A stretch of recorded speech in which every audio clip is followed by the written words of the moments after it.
Okay, இப்போ நம்ம கிளச்சை பற்றி பார்க்க போகிறோம். கிளச் ஒவ்வொரு தடவை அழுத்தும் போதும் ஒவ்வொரு கீருக்கும் எப்படி அழுத்தணுன்றதை நீங்கள் ப்ராக்டிக்கலாக செஞ்சு காமிக்கலாம்.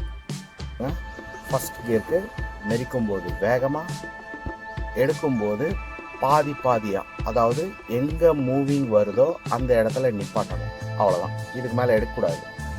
கொஞ்ச நேரம் நிறுத்தி அந்த மூவிங் வந்த பிறகு இப்போ ரிலீஸ் பண்ணுங்க. இது ஃபஸ்ட் கியர்.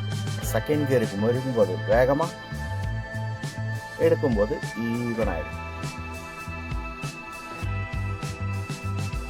தேர்ட் கியருக்கு மெரிக்கும் போது வேகமாக, எடுக்கும்போது ஈவன். ஃபோர்த் கியருக்கு ஓகே. இப்போ கிளச் அழுத்திக்கணும்.